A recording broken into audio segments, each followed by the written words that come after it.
project management schedule because that is how your mind works. Like you were like, Right. this is step by, I'm gonna tell you it's good. Like again, one thing that I like is that you have customers. Let me ask you, how many customers do you have right now? Are we talking about like 100? Are we talking about 5? Like, if we just do your company?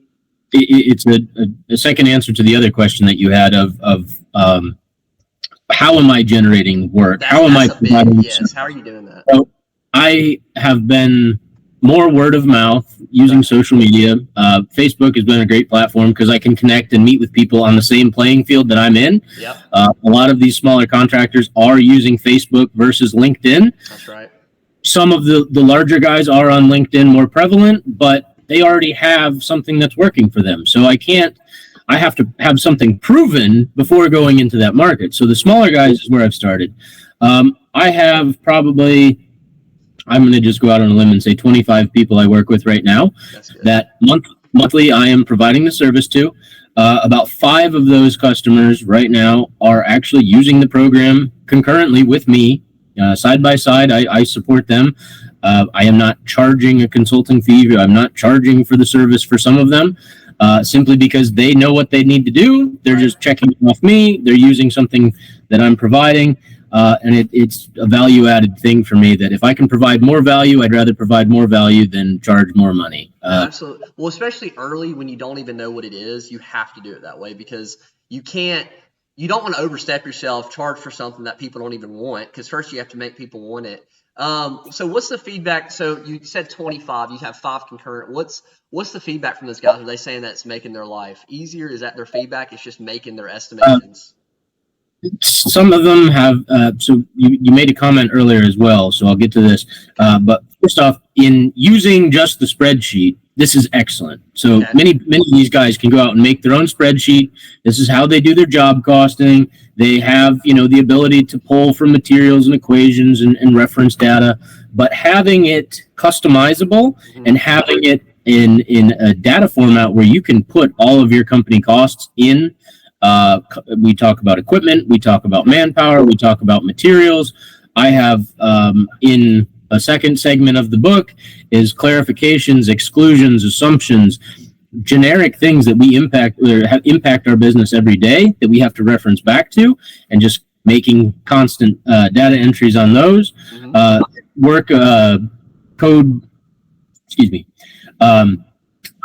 Task codes and work breakdown structures and, account codes, if you will, reference to those and being able to then put in subtasks for different line items. So a lot of these businesses in excavation, for say, it is very repetitive. We talk about moving dirt. Well, we're stripping topsoil. We're compacting subgrade. We're hauling off dirt. We are opening up an excavation. We're trenching. They're just getting into these repetitive habits, and every single time, let's just talk about the time-saving aspect of taking an estimate from an hour to 10 minutes is huge for some of these guys. First of all, that is your marketing. That right there, clip that. That is your marketing pitch. I can save contractors, 70% of their time. That is huge right there. So let me ask you this, and this is what we're going to do is I'm going to ask one more question. Again, I want to understand your business, and I think we need to do a pitch deck review. What it seems like we do, and again, we're going to keep talking, is that we need to get you primed for an investment to come in, not take up too much of your company. Hopefully that's always the goal, retain as much as possible. But, there's a couple ways to do it, I think that an investor's good would be great if we could get someone in the construction space. I always like to say, if you get an investor, there needs to be more than the money, maybe a mentorship. That's what I had with my partner. He didn't exactly specialize in my field, provide a great background in maturity and stuff like that. You might need someone that's in that space. So I think that'd be interesting, as well as building kind of a board around you to kind of help you. That's not always the case, but sometimes that can be really helpful. Especially with networking. A lot of these investors network is deep. So if you do raise once, they can really help you again in the future. Let me say this. Do you think, because I know you said you got some people using it, have you asked them what they would pay for it? I know you're doing it for free, what they would pay for it potentially if you charge So clarify that. Okay. Charging for the time spent on it, or just charging for the say spreadsheet, if you Charging for will. the spreadsheet, and I'm guessing you've shared with them kind of your vision for having this really convenient software. What do you think they would charge for that? Do you have any idea on that?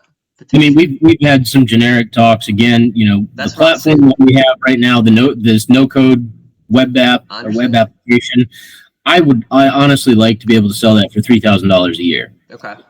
And then that's probably a very low end. If this software can be built out with what I have in mind, we're talking a $10,000 a year subscription to, again, if it's saving 70% of your time and replacing an estimator and creating job costs that you're now, back to the earlier point, this is something I did want to touch on. Margin and markup are two completely different things. Yeah. And I will be the first to admit that for a while I was adding markup to my estimates, and I have a faulty equation where my profit markup is in there, but I'm not accounting for margin. So that divisional equation needs to be revised.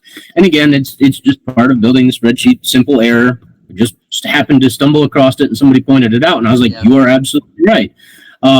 So if we can correct some of these equations in a $20,000 job, a percentage of margin not being accounted for is a couple $1,000. Yeah. No, one estimate. I don't think 3,000. I think 3,000 when we start getting into how we can structure it. And this is the thing too, Ron.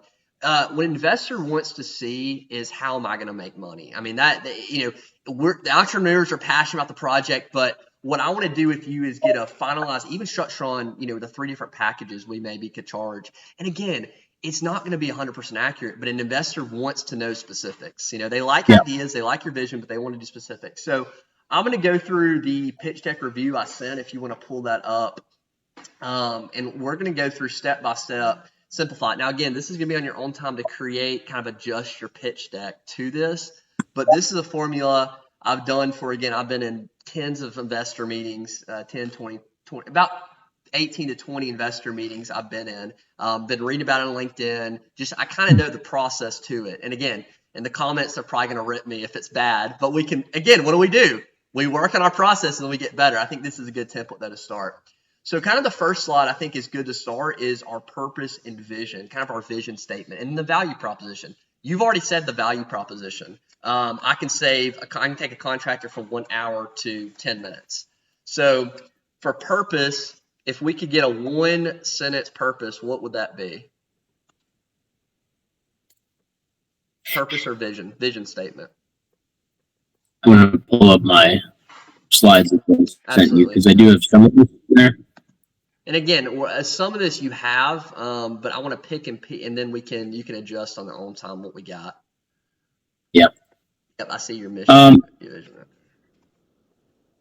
That is a little rounded off, so I did want to just open it up and clarify some of that because I had worked on it a little. Sure. I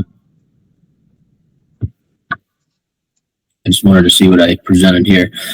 So as far as the vision of Terabid is basically bringing an innovative solution, and again, it is. No, you're Ron. Take it, dude. It can be. All right. No, you're fine. It's just sustaining construction is really what it comes down to. So that's the shortest I can make it. We look at labor force issues. We look at a new modern world coming in front of us in the construction industry. That's sustaining and being able to truly make sure that tomorrow we are in business, next year we are in business, and years to come we are in business. And the only way to do that is make sure that our costs are accurate. I agree. I think we could structure as like ensure our vision at TerraBird is to ensure that you never miss a beat, or that to ensure that. I'm trying to think, Ron, a good way to say it, because I want it to be short and sweet. That's what you really need, a short and sweet one. The problem you're solving is the value proposition is you're saving time, that's your solution. But I think we can say, in short, I think it is to ensure sustainability in construction. I like that. Yeah, ensure sustainability. I like that word. Ensure sustainability to construction contractors. I like that. Again, it's going to be a revision. It's the simpler the better, though, because again, the biggest thing too is when you're marketing this, you want it to be as easy to ingest as possible when people are getting it. And then the value proposition. Again, this would be what you feature, on your website. Why people should buy it. This is really for marketing, but we can take contractors, take contractors from 1 hour to 10 minutes. From 1 hour, and I'm writing notes, by the way. Ensuring. And that 1 hour time would be more based off an estimate. So, and again, it depends on the size of the estimate, but generally speaking, it is very easy to spend 1 hour on an estimate. Absolutely. Well, I think saving time. I mean, there's so many companies that I started where you get your time back. I mean, there's a lot of companies started on that. So, I mean, I see the value in it, and we're about to get something that's really going to be really interesting that I'm curious if you know. So we talked about the purpose and vision, and then the problem is that estimations take too long, simply stated. That is the problem. Estimating and management both. I mean, if we look at the management side of getting into a project, it is a lot of untracked time. Yeah.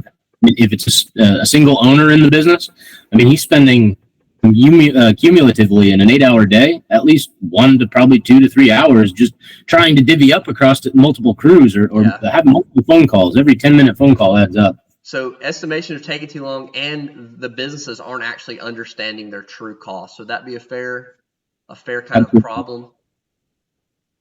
That's the thing too. You kind of solve two here, because it's not only are you solving their time, but like missing. I mean, you could be saving them thousands too. There's two things there. It's really good, man. It's a really good. I'll tell you this about my take on this space, because we met through school. We talked about some things. I think this industry as a whole. I think you're seeing, second and third generation in my industry alone, HVAC. I mean, you're having these second, third generation guys step in the company, and they're like, what are we doing here? I mean, some guys, I've talked to in the heat and air. I mean, this is hilarious, but I heard a story where a guy was using sticky notes 10 years ago for orders. And the guy looked over his desk and he said, what about all those sticky notes that fallen? And just the innovation is you're having all the wealth transfer right now is at the older generation, and they're about to pass it on. Well, what does that mean for companies in that space? We can solve and innovate problems that these guys will actually implement. Because before, a 67-year-old guy's not going to implement your software, no matter if you can save him thousands or whatever. He's just not going to listen.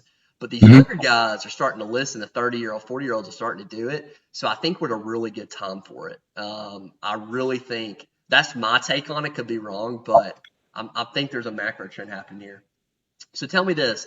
A competitor analysis, that's what I got for number 3. What are some of the competitors you have? I feel like when you pitch to investors, they want to know what are those competitors? So I'm going to just share my screen with you so we're on the same slide. Oops. So competitors in the space, as far as construction management, project management software, sticky notes are definitely a competitor. However, they're not. I'll write that down. I mean, it's funny, but it's true. I mean, that pen and paper is definitely a competitor. So that is, first off, an easy problem to solve. The second one, we start getting into softwares. We talk about mobile applications. So there's time tracking software, there's a scheduling software, there's an estimating program, there's an invoicing program. So by the time you're said and done, you've got 6 apps on your phone, and you have to switch back and forth between all of them. This, getting more into detail, and I'm not going to just name drop any of them, just simplicity, but there's 5 to 6 softwares that are more landscape type business, landscape and service business oriented, where we talk about what is your cost. Okay, well, line item 1 has a description. You write out what it is, you type in your scope, and you have a number of units, a rate, and you get your total cost. You get to add tax to it, and you're assuming that your rate has automatically included your markup. And then you're using that. Your rate is based off your spreadsheet that you've created and analyzed and put all these costs and time into. And now you can put it into this.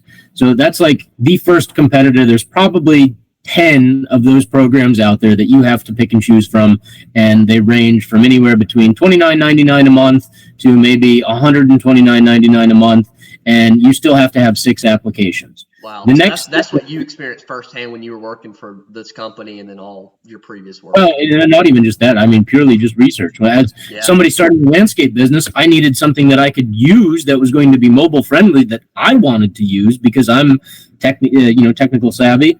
Right. I wanted to see what was out there, and I had to choose which one worked best. But at the end of the day, I just knew that I was better off with a spreadsheet and typing up a document template in Word and copying and pasting. And I did that firsthand, but there's other options out there.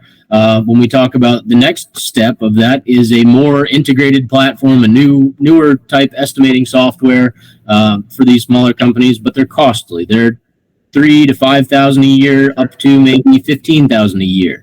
If we get into a more industrious company that has more labor, more equipment, more people, we then start looking at a software that costs maybe $20,000 a year to maintain the program, to put our data in, and we have to hire somebody of probably $60,000 to $100,000 a year to operate it. Yeah. They have to have training. So now the software ultimately costs $140,000 a year. Yeah. And not everyone has access to it. So these types of comparables put it in a really good place of what if you just had a program that everybody in your company could have access to with limited accesses where needed to see what project do we have next? Where's the status of that project? What materials do we need for that project? What equipment are we sending out here?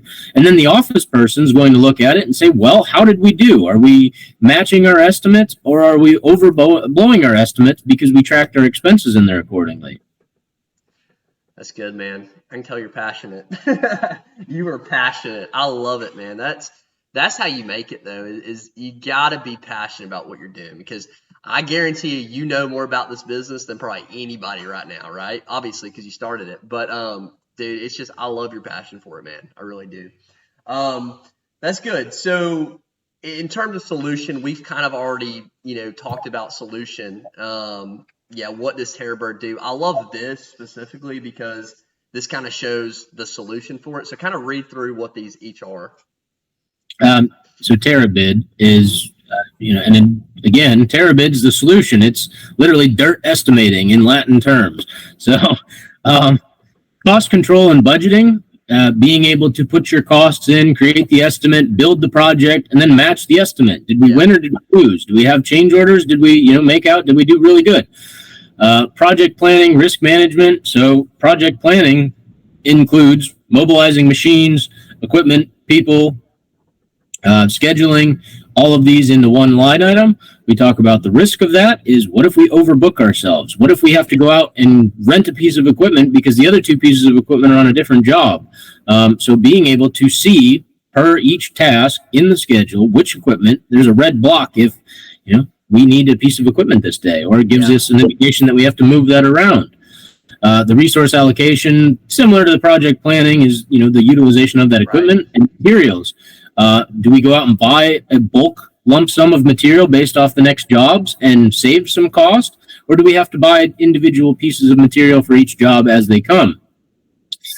Getting into some of the subcontractor and the vendor management is, we have different people that we work with almost every day. One subcontractor is going to provide this service generally for this cost, or we may have to go out and get 3 different prices from 3 new contractors, and we want to know from our software, are they matching up across the board? All the tasks that we're asking them to provide may or may not be included in one or the other's estimate. And then the same for the material. Are we verifying material costs? Profitability, again, back to markup and margin. Do we know the difference? Are we using them appropriately? Are we accounting for all the tasks? Are we being stewards of our time? And then lastly is the client trust piece. If I provide a customer with a price that is detailed with scope, and now I also give them a price that is what it costs, and they don't have to pay a change order, they are going to be through the moon, over the moon, really thoroughly happy. So I think that's explain what a change order is. Explain that to me. I don't know what that is. Okay. So you're HVAC oriented? Yeah. Well, for all intents and purposes, let's make a scenario. Okay. We are going to install a new furnace. Sure. And in order to install the new furnace, it has to go in one spot. And then all of a sudden, the homeowner tells you that, hey, by the way, since you gave us the estimate, we remodeled our house and we added an addition. And now the furnace we want out there. So your original price does not account for the length or the distance or the whatever X number of widgets for moving this piece of equipment or widget into a different space. So now there's a difference of cost. And because that was not impacted by the contractor, it is based off the homeowner. Why are you expected to pay for that difference? Not that, it's a huge difference, or maybe it's a small difference, but somebody wants to carry that somewhere. It's still, with customer onboarding, it's definitely not a good thing when you have to come back and say, here's more money. Thank you for explaining it in HVAC terms. That actually helped a lot. No, I appreciate that.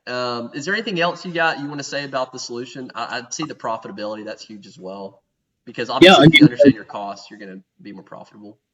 I think another thing that I did not include in here is communication and correspondence and instant, everybody likes instant gratification now. What if I didn't have to wait for an estimate 3 days because we're so booked up? Yeah. What if you had the estimate instantly as a homeowner or the customer, the client? Now that would be insane. Yeah, the estimate. Yeah. Not only that, but what if our project team instantly knew when the job sold and knew exactly what resources are coming up, so that the job team 2 or 3 weeks or 3 months down the road can get a really good grasp of what's needed and when? The correspondence, communication, and I think the timeliness of things is a huge piece of having an integral software that is encompassing your business and kind of counting everything. And then from the job cost side, it is very good for the project team to know that they had a solid win and that they are now managing their time appropriately, and they can increase their production and make even more money down the road. It shocks me that there's not something. Is there no companies that solve a couple of these problems? Or are you saying they're focused on the services specifically, and there's just no one specifically for like project estimation? Explain to me. There's got to be something out there like it, but you're saying that it doesn't encompass all those, and so it's just not as useless when you're having to use 6 at a time. Correct? There's not many out there, and I would go on the next limb and say even as a large company, a large company has a estimating software, they have a scheduling software, and then they have some other different variation of. But in the small scale, if we're talking to, say, let's go back to the target range of the overall revenue of the company, $500,000 to $15 million companies, $10 to $15 million companies, having a solution that was all in-house with, say, a resource-loaded schedule of tasks, not just a schedule to say this is the day that we start the project. This project is going to take a week, a month, or 6 months. And here is when the tasks are supposed to take place. Are we on task or are we not on task? There's very few softwares and programs that are like that are also integral to cost, invoicing, time tracking, breaking out resources and the like. There are very few, if any, programs that I am aware of that solve it. And rather than spending a whole bunch of time trying to find that one solution, I just thought it was easier to build it. Yeah. I mean, that's so great. I'm trying to pick your brain here. I'm not criticizing. I'm just trying to see, I like picking your brain, and I'm trying to get through to see if there's any holes in it. Seems like you got it so far. All right, so tell me this. This is huge. Now, what we're about to go through here is not as much as the vision. It's more talking about the customer. How are we going to market this thing? I've even added a couple cents just so that might be a little different. But forecasting, because again, we're building a pitch deck here. So ultimately, we got to talk to the investor on how we're going to make money. What's our roadmap? That is a huge one. So first, on number 5, we have an ideal customer profile. What would you say? And you've harped on it a little bit. But who is your ideal customer based on the ones you've gotten? If you could pick one person, who would it be? One customer company. One customer profile would be a growth-minded owner-operator looking to scale their business that is doing kind of all of the positions of the owner, but also the manager. So not necessarily the owner operator who's out running the piece of equipment. He may or may not have time to invest into a solution like this, but the business owner contractor that has a crew of people, that has equipment, that has the resources, but needs a better tool to manage them, I think that would be the ideal customer. So would small to mid-sized construction owner, would that be a fair, quick Yes. summary? Small, okay, perfect. Because see, this is why it's so important. Like you talked about, like one day, if you grow this thing and you scale it out the water, you can build it for everybody, right? But early on, we want to pick a lane, and I really like that we're picking that. Also, it's easier to get in touch with those people, to be clear, as you're probably aware. It's a lot harder to get in touch with those big companies. Okay, good. Now, what is the revenue model? And you've talked on it, but how are we going to make money here? Simply through I'm guessing just the yearly subscription is what we're going to do. The yearly subscription or monthly, I think monthly revenue is good just because you start out with a 30-day demo, you move into a monthly subscription. If it's not working, just cut it off. But there's a likely chance that it is working and it now becomes an absolute must. Yeah. How many people pay? The hook, right? They call it a hook in marketing. The hook is the 30-day free trial. You're giving value out, making them get hooked on it where they can't live without it, and then you start charging them. I like the 30-day free trial for the hook. And then typically, I think especially what you're doing, we need to have 3 packages. That's typically what a lot of software companies do.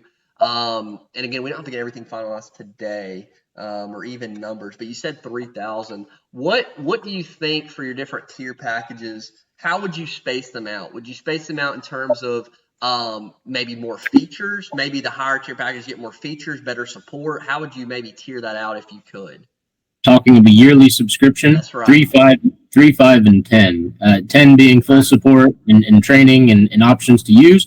Okay. 3 to 5 would give you, a base package and a mid package with most of the options. Okay, so the restriction, maybe we could do for the restriction, it could just be less features. That's typically what I'm thinking. Less features on the silver. And again, why this is good too to kind of give pricing is when we do a forecasting model, and I'm going to encourage you to do one. And I know we're pulling numbers out of our ass. I understand that, okay? But when an investor looks at this, okay, well, how many customers do you think you get in the first year? Well, if you can somehow go, all right, I think we can get, 100 customers at our mid-tier package, 5,000. What does that look like? They want to see those numbers. So what I'll do after this is I'll send you an example of something I've built so you can format just like it. But again, have those actual numbers. Like year 1, we expect to do $2 million in revenue. We expect to do this per month. Year 2, year 3. Typically, an investor likes to see a 3-year plan.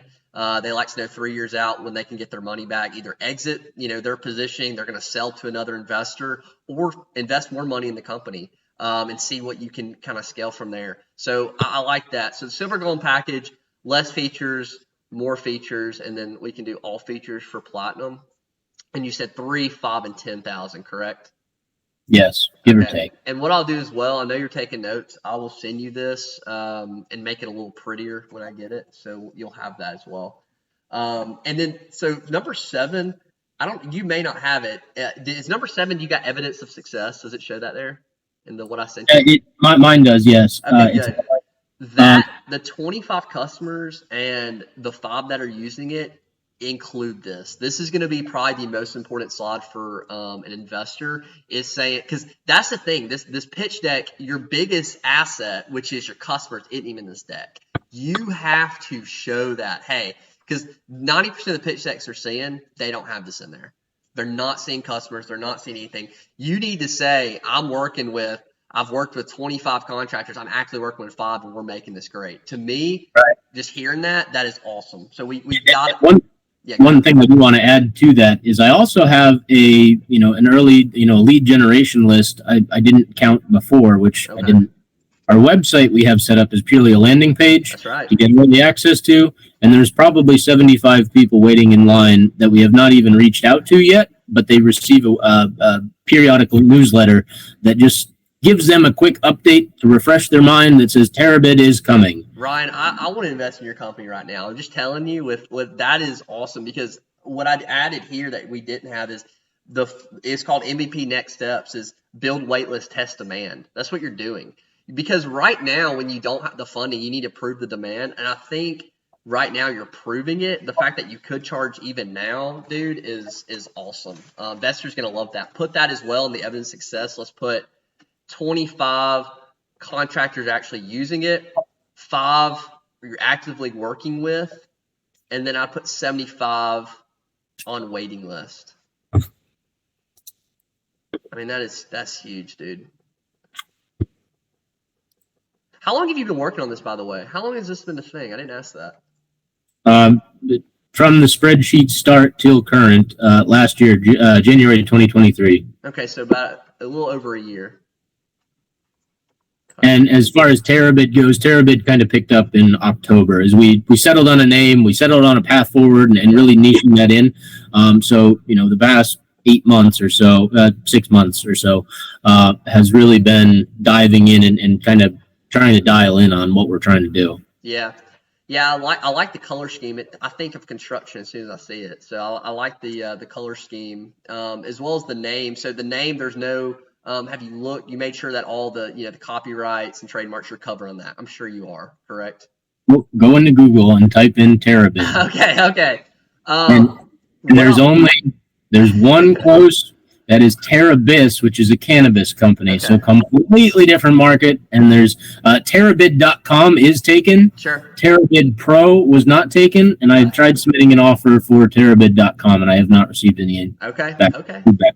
So again, once funding's acquired, I plan on buying Terabid.com.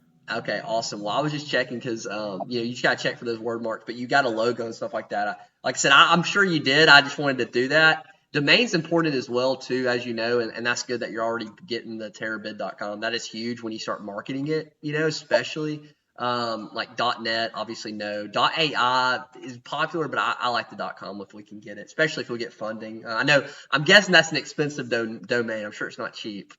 Not too bad. I tried offering a cheap offer to get some sort of contact in, but I'm sure if I was able to provide a higher offer, I probably could have gotten feedback on it, but. Yeah, you just want to negotiate with them, don't you? Just get back to me. Let's think. Just give me an answer. Well, don't even say yes or no. Just respond. Well, guys, in the comments, if anybody owns Terabid.com, make sure to negotiate with Ron. He's open. He's ready to go. Come on. Okay, great. And so forecasting is number 8. And again, I will send you what my forecasting looks like. It's super short and sweet. It just has a little chart that shows year 1, year 2, year 3, how many subscriptions we estimate year 1, how many we do in 2, and how many we do in year 3. And again, you are pulling these numbers, out of thin air potentially, but an investor wants to see what is the potential, what's the potential for this market, and all that stuff. I actually missed a slide. We're going to go back one more. I actually missed this, so I apologize. For market cap, what is the market? Do you know the market cap of this industry as a whole? Potential. It's skewed because of the larger softwares, but I would put it in the billions. Thin air comment, I would say 2 to 5 billion. Okay. Small scale, probably 2 to 10 million. Well, okay. I probably even put on the small scale, probably even 100 million. Quite honestly, with some of the other softwares that are out there, with the culmination of them all being about $4 million market. Yeah. Maybe? What I mean by that, too, is like, out of all the contractors right now you're marketing to in the U.S., like how many actual mid-sized to small construction owners are there in the country? That would be a super good number to know, because then they're looking at an investor goes, all right, there's 1 million contractors, small to mid-sized. You're Googling it right now. He's about to get it for me. But there's 1 million of those. And you, Ryan, if you're presenting, you go, well, I think we can get, 1% of those. And if we get 1% of those, we'll be making $10 million a year, right? That's a lot easier to pitch than if you go, I'm expecting we're going to have to get 50% of the industry. That's kind of hard to say, especially early when you're a new company. Did you find some numbers on that? They're kind of skewed again. It's probably tough. Anyways, I would just get a range. Just say there's, you know what I'm saying. Just say there's a million, 100,000, 200,000 mid-sized contracts. There's a lot. I mean, just yeah. Think of a state-based level. If I told you there was 10,000 in each state, I would probably be I would be way underserving that number. I agree. Yeah, and again, the reason why I'm asking this too is just so they know the market potential, and then so what you can say is, there's 1 million guys in the U.S. We're just expecting our expectations 1%. If we hit 1% based on the forecasting, we're going to be doing $10 million a year with no extra things sold to them. Just this. That's huge. They're going to want to know how, because they don't want to be in an industry where there's not enough people to sell to, obviously. And it almost makes me wonder too if some of the more expensive softwares is because there's not as many clients. Like when you start selling to Fortune 500 companies that's in construction, how many of those are there? Probably not, millions, probably like, maybe tens of thousands, Right. So that's just something to think about when you're going through it. And then the roadmap. So I like to think the roadmap is really important. A roadmap is how I usually space it out is in the beginning, 4 months. So we can have, and I'll show you this too, bullet points, and it'll be, January, or let's say June of 2024, we'll hit 100 on the waiting list, 50 contractors we're working with, and we're making this amount of money per month potentially. And then you can even go by December, we want to have pre-seed funding secured. We want to start charging $3,000. Do you see what I'm getting at? And then the next 4 months after that, we want to expand to going heavy into marketing, expand into, are you East Coast, by the way? You don't have to say specific. Yeah, I'm in East Coast right now. Okay, perfect. So if you're near like Charlotte, maybe expand into Charlotte marketing. I don't know how you want to target this, and that's why the distribution part of this, Ron, is probably more important than even the product itself. Having fantastic products, great, but you've seen probably crap products, but they distribute well, and that company makes a ton of money. We need yeah. And to that point of, back to the evidence of the success, all of the contractors I'm currently working with are in driving distance of me that I could physically be in front of them within less than 10 hours.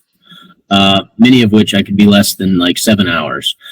So keeping it East Coast is simple, and I'm completely catering to that, but there's also a handful of the contractors that I have available, especially on the waiting list. There's one from Canada, there's one from Washington, there's one, couple in Colorado. There is no targeted data of region, but more so back to who is the, preferred customer. Yeah. It would be very easy to target a larger scheme. So I agree. It's with marketing, it's so you have to be so. This is probably the most important part is how you distribute it. Because again, there's so many great products out there. We just got to figure out how we're going to distribute it. So for roadmap, do you kind of got an idea of what you're going to put maybe for this, like kind of space it out? What I would recommend too is when you space out about 3 years. So maybe you have 1, 2, 3, 4, June 2024, December 2024. April 2025, get all the way to about 3 years. And what I also would include is maybe in, 13, 14 months, you put even Series A rounds where you're aware of this is what I'm going to, I'm asking for this much. On the final slide, you want to do the actual investment, but this is what I'm going to need by, in a year and a half, Series A. And then even what I like to do for the year 3, you put Series B, and then you can even put exit strategy, or even you could put for yours target new customers, target hires, because by 3 years in, you've built the business. There's a good chance you want to scale it. Right. And in the presentation that I sent you, I did not come up with a necessary roadmap. I definitely could use some help with that. Absolutely. But talking about software, talking about construction, as we see, civil construction has some technology happening, and giving. First off, let's just take software completely out of the picture, and let's just talk about a technology company getting into, different types of hardware, different types of software, different types of, there is a lot of versatility that is open. So 3 to 5 years down the road, this could be a completely different conversation of, well, we've already knocked out, the cost generation. Now we got to just sell, a whole company essentially of, here's what your company needs to move to the next level, because the entire lifespan of of the industry is changing. That's right. Yeah, I mean, you're going to start somewhere, and if 3 years, if we're still trucking along, you're going to be in a completely different place. And that's why I say it's better to start super niche and give yourself a chance of success, and then as you build, slowly scale. I mean, that's just a natural progression. Again, don't you know your play, you know how this is supposed to be, but don't go too big. Don't bite off too much too fast. Stick to something specific and then go.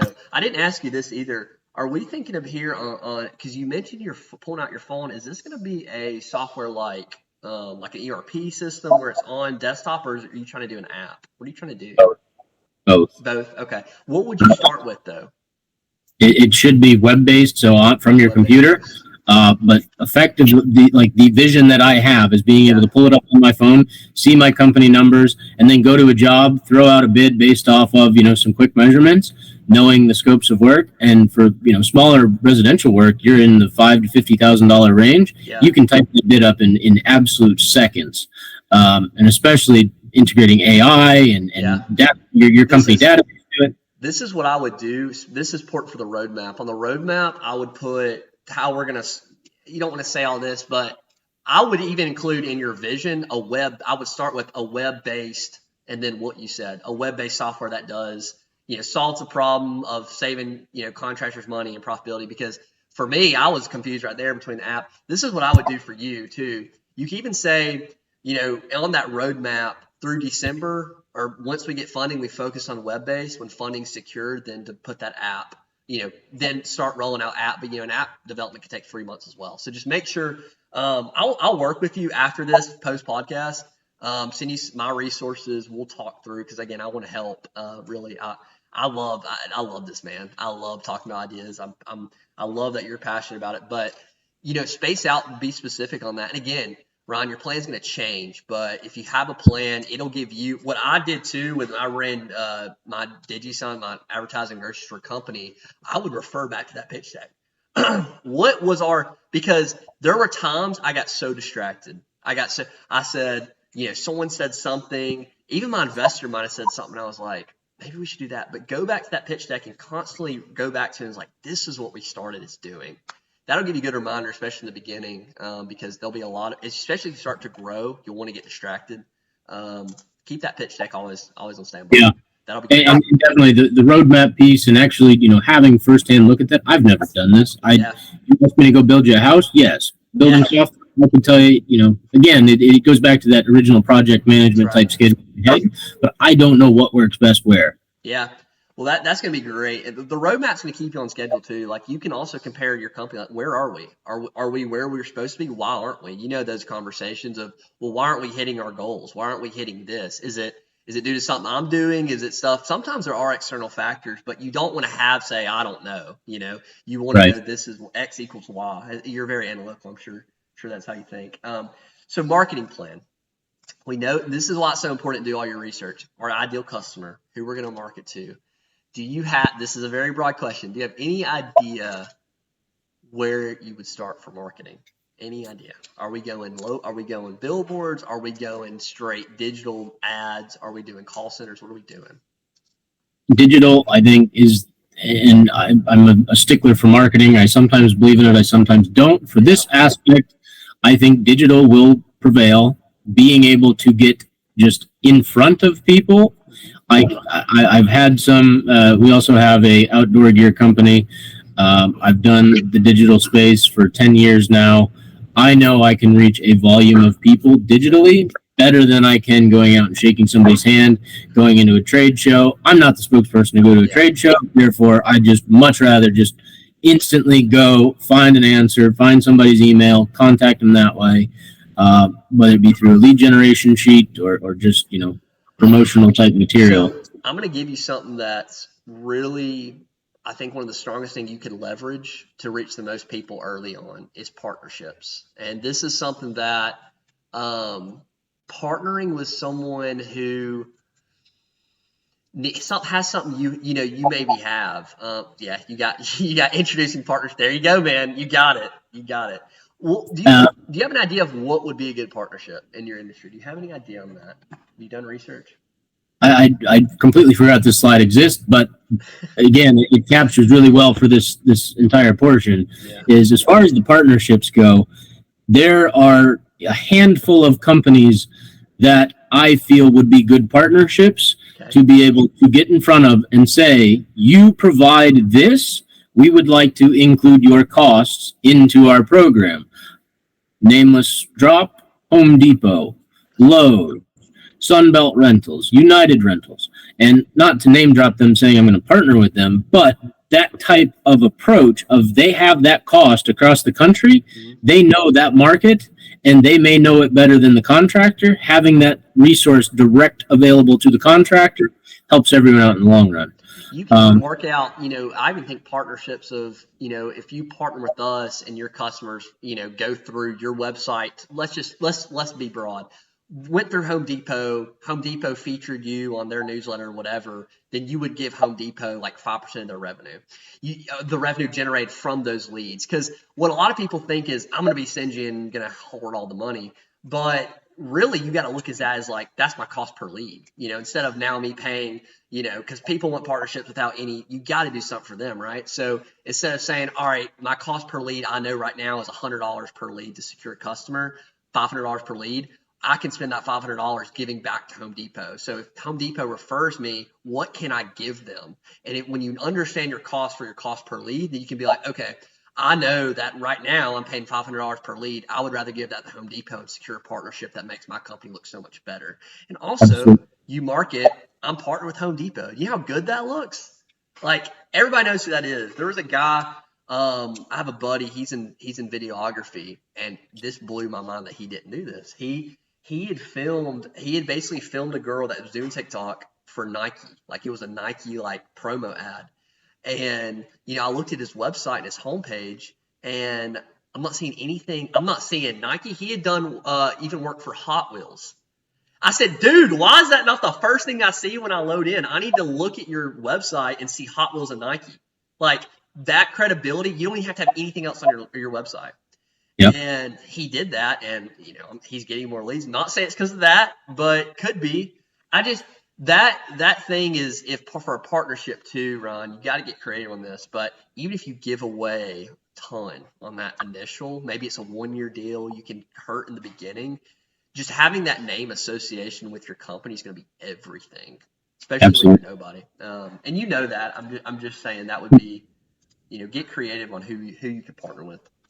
That's big. So marketing plan, partnerships. I like digital, Google. What are you gonna say? The same to the digital, we met on the school platform. Yeah, we did. Having a house for education. Yeah. Education ultimately can be free. I could charge for education, but with the education being backed by the person developing the software, building the program, the credibility of here's where I'm getting my information from. Maybe I don't buy the software, but I know somebody who's looking for the software. I feel like the education is an absolutely important part of marketing, because now it is not just about me. It is helping you with the use of the software. I agree. And also explaining to, and that's why I told you when we try to do our vision statement, keep it as simple as possible. And you're gonna have to revise that, because again, when you're doing these promotions on Google, Facebook, whatever, you might have 2 seconds of this guy's attention. Like, you have to have, save your construction company hundreds of thousands while also saving time. Like, you're gonna have to think of something super compact like that. But yeah, education is so important. I would even say it's maybe not time for it now, but like, once you get the funding, once we got some funding behind, creating some kind of brand video is going to be so important for you. Talk about you, Ron. I think your background alone, it gives you. If I was someone in that industry and I saw you with all your background experience, say this is the problem I had. If you had that story on a video, that's huge, man. And that's not something that's going to be huge for marketing, but like having it just on your website. Who am I? Who is this company? People tying to you. It's more like, what is this corporate company? This is Ron. No, this is what I did. I don't know. I love when I see that under the About Us stuff. Yeah, it is something I've noticed more prevalent is, okay, it's no longer just the corporation, the company. It is now a life story. It's, I can relate, and now I, inherently want to use because that is me type scenario. Dude, people buy, I'm in sales. People buy, based on how you make them feel, if I go in there, because it's relationships, man, and you can't build a personal relationship, but if they can feel you through that screen, man, you're gonna provide more of that. Like if I go into a sales call and I'm trying to shove something down their throat, trying to do something they don't need, trying to be impersonal, whatever, they're not gonna buy from me. If I go in there, build that relationship, saying this is how I think I can help you, it's a different approach. It's a different approach, and I think it's just super important, man. But again, we're getting ahead of ourselves. Part of that roadmap, part of that is we don't need to spend a lot of money that we don't have, right? Getting into debt. Right. That is just giving you some ideas for kind of the path going forward. And this is what the next slide is something that is probably the most important slide. And it's in the investment with the actual money allocation. So investor wants to know where are you using that money, and I've done it down to the dollar. We're going to spend $50,000 here. This is this percent with a pie chart, and I'll show you the way I've done it. But this is how we do it, and be specific. And I would even say this, if you want to write this down, but I would say 70 to 80% of your funding needs to be distribution, because if we don't get sales, the company doesn't turn. We want to build the best initial product you can, and I say we. I feel like I don't know. I get tied into. You're on the team now. You can't turn back now. No, I'm in it too far. It's your company. I just get passionate with you, man. But yeah, I would say 70-80% needs to be your distribution, because if you don't have that distribution, you don't even have a company, and that's actually something I made a huge mistake. The company, when I did it, I got so consumed with the product, and that's kind of the first. I would say the first time entrepreneurs, that's what you want to do. You go, if I build the best product, everybody's going to share it, everybody's going to know. It's not true. Tons of great companies fall the time because you don't distribute. So I would say go ahead and budget 80% of your money, 70% of your money for distribution. The comments, they might disagree with me, but I've come to find that if you sell, you can figure out the rest. I want to just touch on that. So putting this together a while ago, I thought, sitting here daydreaming, if I could find somebody to invest X amount of dollars, what would I use it on? How would I use it? And I actually thought at that time, 60% would be to distribution, marketing, acquiring the right people, and a very small percentage that needs to go to the building of the application. First off, not to be arrogant, but I built this in a spreadsheet that anybody has access to. So the product is definitely not so much, where the funds need to be allocated towards. It's getting out there, man. It's getting out there. And yeah, so what I would do, and again, I'm going to get you that resource, but what we're going to do is create a pie chart and get down to the dollar. So again, I don't want to say on the show, you feel comfortable. Do you have a number for equity in your head, or I'm sure you've thought about it. What would you be comfortable? I just want to know where your headspace is at. Like, what are you thinking in terms of the equity and then the capital you would need? As far as capital, I think, starting out with me funding this along the way, I would just throw the blanket number out there that $100,000 could go a long way. Okay. I think $50,000 could go a long way, but if we're being sincere, getting that number out and using it, that have potential. Okay. Again, at what percentage of the company? I mean, there's variables in there, but there's a lot.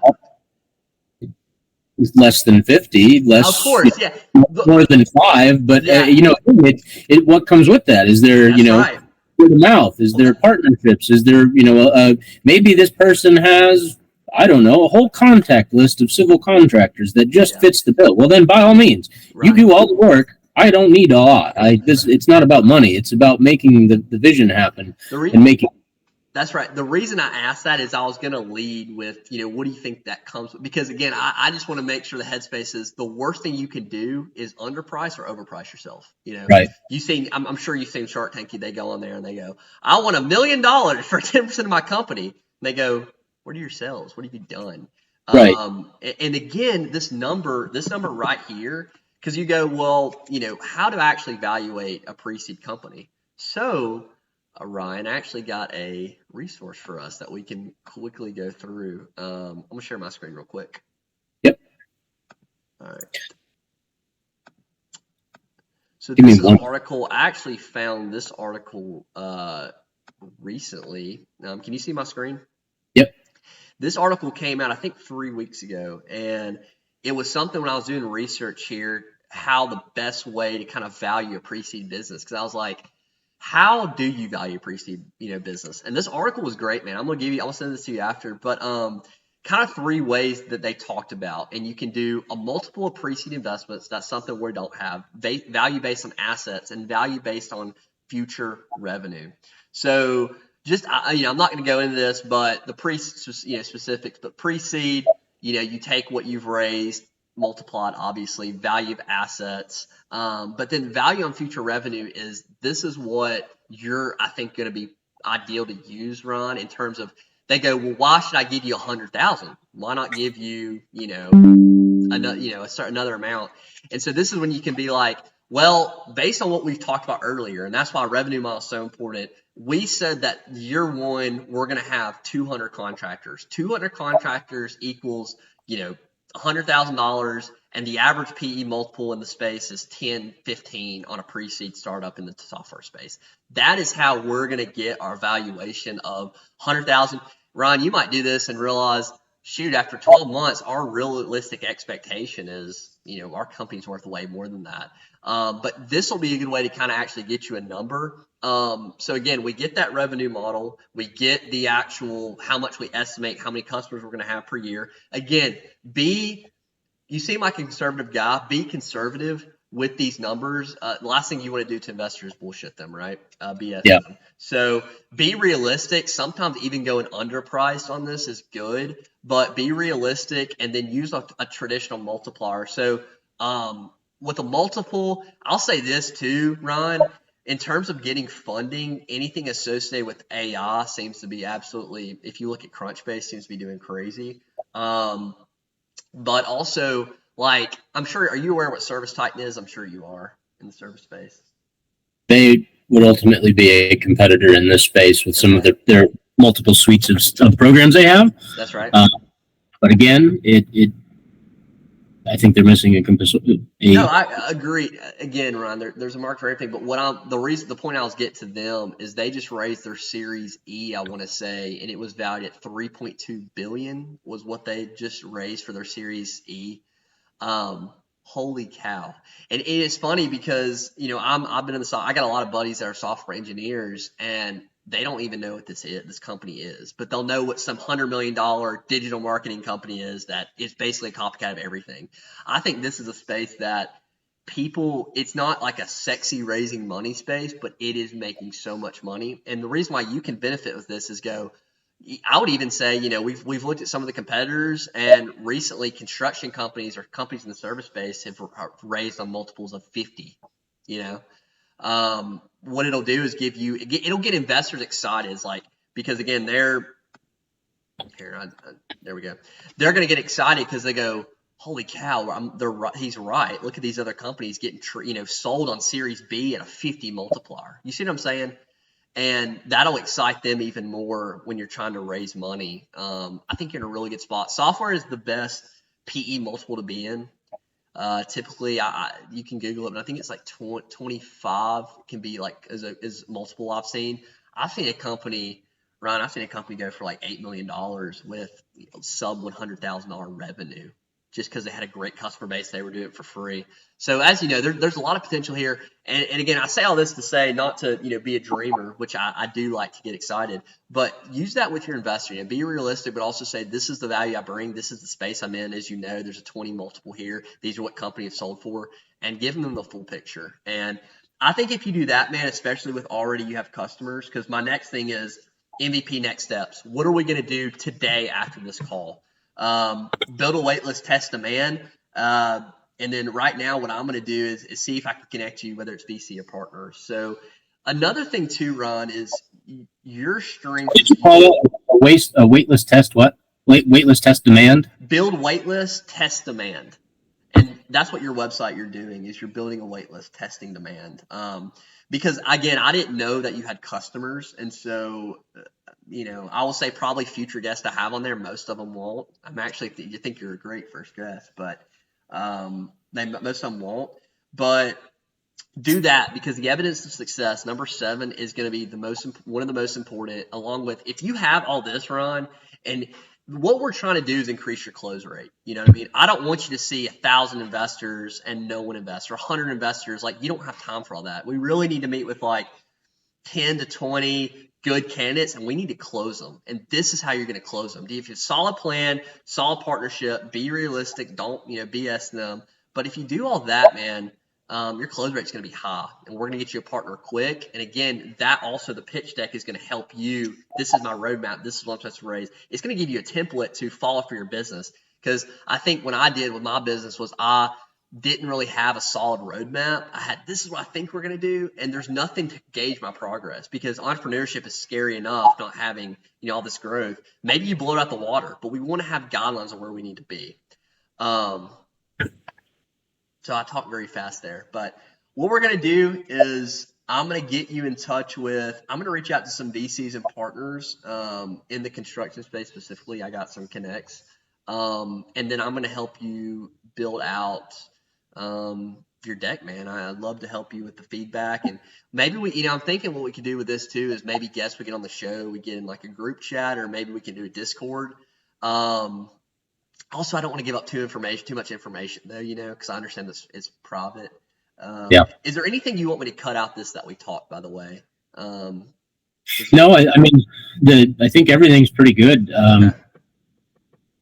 Okay. Just keep base in there, but I mean, the Home Depot, the Lowe's type, approach.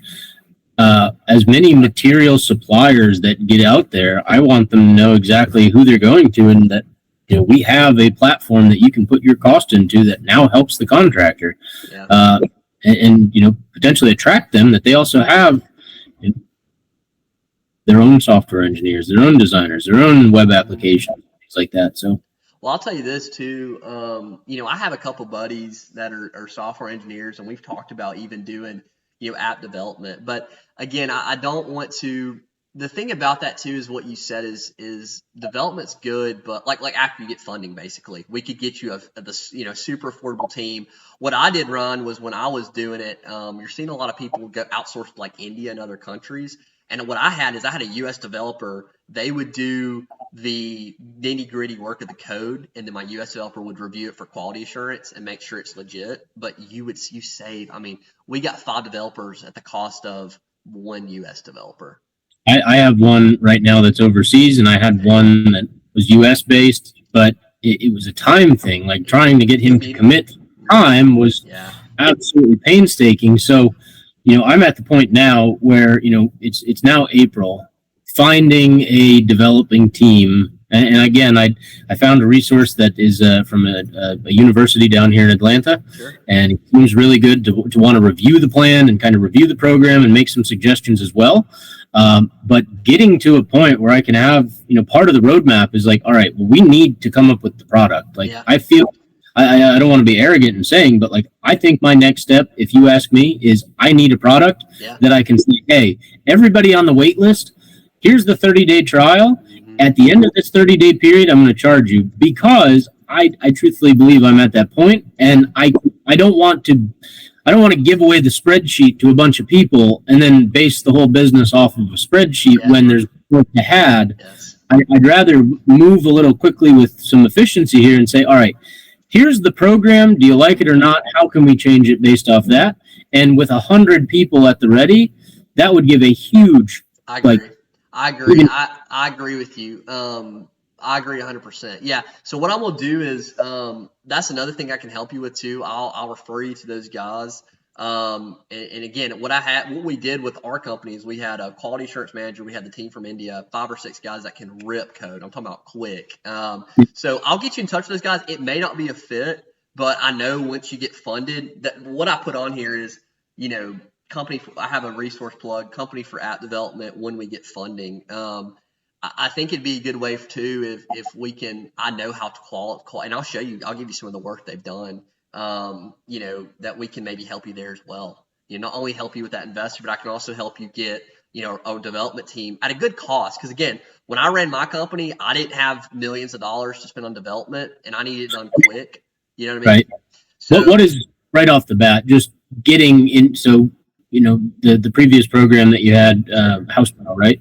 Yeah, well, DigiSigns was that, and then House Pro I'm working on. Yeah. Okay. So in that aspect, what is a realistic number for me to have in mind to hire that development team? I'll give it to you. I think when the last company, when we were charging, it was like, I want to say the contract, and again, this was super cheap because we were friends, but we were doing $3,000 a month for like 5 developers full time. Okay. So that is somewhat good because I had, right now I'm spending about $1,000 a month on it, and it is $1,000 a month that I don't have. And in the next couple months, I will have a portion to put towards this. I would pay to expedite it and say, product. I'm gonna tell you this too, Ron. One of the most important types of developers too, when you get into the nitty gritty, is UI UX guys. Like, I think that you could have great back-end engineers. It's good to have that. Of course it is for your systems, but the look of it for the marketing and all that is going to be huge. Like I said, I like to think we have a good team. So I'll get you in touch. We'll talk more about that. I don't want to get too specific on the podcast, but that's something we could do. Obviously, I think the Discord so we can communicate. And then that's really all I got, man. I'm going to send you my deck of what I've built in the past, and let's grow this thing, dude. I want to help you, man. Really do. All about it because, looking at this year, talk about roadmap, I anticipated on having something by June originally. And that was me, prior to consulting with you and looking at June timeframe, I still think is somewhat realistic, especially that we have, this, generic version is out there, but it's not what I want. Yeah. And for the amount of time that we spent on it, I feel like a team of couple guys could knock it out and get us something that we could actually bring to the table. And even base model, just fix the spreadsheet, put it in a nice sheet, and get me a good landing page so that I can promote doing crap out of it and get a list of 500 people on a waiting list. And now I think numbers speaking, like I feel so much confident to that point. Well, I'll tell you this too. I wouldn't recommend that until you get funding, though, because again, I know you want to jump on it, but these next few months, because again, I'll tell you this: if you weren't ready for funding, and I thought, I'd be honest, I think you've built this for a year. You got a great idea now of the market, and I think you need funding. So I would commit, if you have one goal these next 2 months before 2.5 months before June, is get funding. That needs to be your goal, and we need to tackle that. Like, I'm going to tell you this. You obviously messaged me through LinkedIn. Do you have LinkedIn Sales Nav? Do you have that? Maybe not. I did. I don't think I have it anymore. Okay. Do you have Crunchbase? No. Look at Crunchbase. This is what you do for Crunchbase, Ron. You can reach out to put, if you want to write those resources down, Crunchbase and then LinkedIn Sales Nav. Crunchbase, you can send emails to specific types of investors. You can even see, Ron, what companies they've invested in and at what amounts. So what I would recommend for you go on Crunchbase, you just go, all right, I'm looking for an investor that has invested in construction companies. You can even go specific as East Coast companies, construction. And what was he doing that? Then you can send emails. So rather than you're sending emails to people who are never going to invest in your company, we're getting it niche. Crunchbase does cost money. I want to say the full version, maybe you could do the monthly for like 2 months. I wouldn't do the year, potentially, but maybe you could do like 2 months on the monthly, and then, then you could expedite that funding process. And then LinkedIn Sales Nav is $80 a month. I pay for it. That's how I connect with investors as well. I think it's super helpful. You can on LinkedIn Sales Nav, you can like narrow it down to like I'll narrow it down to like Atlanta VCs or Charleston VCs, and then I'll send personalized messages. Hey, and this is the only thing that sucks is the sales part is, you're gonna have to wake up every morning and send 25 a day. It can be kind of the same template, hey, fill in the blank name. My name is so and so, short and sweet. Could I send you my pitch deck? A lot of guys will say yes. I think if you get in that, and see, this is where the pitch deck is so important, because when you send those generic messages, they go, I don't really want to look at this guy. They look at your deck, you're like, this guy's got something going on. Then they'll meet with you. Then we got a higher rate of closing. And I think you got a good chance of it. And again, to be clear to everybody out there, there's no guarantees. Everybody knows entrepreneurship's risky. I don't want to make it sound like it's simple. What I'm trying to help with on this show, what I'm trying to do is help entrepreneurs get to where they need to be. Hopefully I left you something. Ron, you got anything for me right now, right off the bat? Right now, just that tip of being able to reach out and here's how you do it. That gives me a confidence boost to being able to, kind of guide that. And with, the ever-growing to-do list of, manage the job, manage the program, manage this, manage that, it really puts it in a reminder that I can kind of, pick and choose my battles. Yeah. Here's the next step. So that network and building that network and getting in front of some people, building the pitch deck and smoothing out what I've got. Just as you reviewed the slides that I've put together, what's your feedback on it? Yeah, What am I severely missing aside from what we've talked about? Is missing is what? I said, what have I missed that we've talked about, aside from what we've talked about some of the, the investment with money allocation, some of the actual marketing plan details, some of that roadmap and some of that forecasting. What have we missed? Again, what it's going to be, Ron, is just taking a lot of what we talked about and just implementing it. Getting specific. That's going to be kind of, I guess you could say, your homework these next 2 weeks is you need to get all these resources together. Once you get together, though, this next 2 months is you need to be, my goal for these next 2 months is to raise money. Every day you need to wake up, you need to send 25 emails on Crunchbase, you need to send 25 on LinkedIn, you need to attach pitch decks, you need to reach out, and you treat it like a full-time job. You need to be doing 8 hours a day. That's what it takes. That's what it takes to get funding. You might get really lucky. I'll be honest. I didn't have a ton of meetings when I first raised. Sometimes you're lucky like that. Sometimes it takes a lot, but you can't have to do this. You're at a good point. Like you said, you wanted to get funding by June. Let's do it. Let's try to do it. Not going to say we're going to do it, but we're going to give you all the tools. And we're going to do everything together. And if it happens, it happens. If it doesn't, it's not meant to be. You know what I mean? But we're gonna say there's nothing else I could have done to get where I wanted to be, and that's you can't be upset about that. No, you're right. Absolutely. All right, buddy. Well, I really appreciate it. Well, guys, thank you so much for watching. This is the first episode of Startup Central. Maybe you learned something. Hopefully you stayed till the end. Subscribe, like, and comment. And Ryan, we're going to leave your website link down below so we can get people on the wait list if they do have to be contractors, and then I'm going to get you connected. I'm about to see that pitch deck now, and we can talk after, okay? Awesome. Thank you. All right, buddy. I'll talk to you later. Talk to you later. Thanks. Bye. Bye. Well, that concludes our podcast. If you enjoyed it, or if you want to actually apply on the episode, go down below and you can actually apply to be on the podcast. I'd love to help you out. This is something, like I said, it's episode 1, so the quality of production wasn't fantastic. Hopefully we'll improve. But I really appreciate you guys watching. I'm so excited to help Ryan and to continue his entrepreneurship journey with our private Discord and just continue to grow. So thank you so much for watching, guys, and I will see you in episode 2 next Saturday at 11 a.m. Eastern Time. Thanks so much. Bye.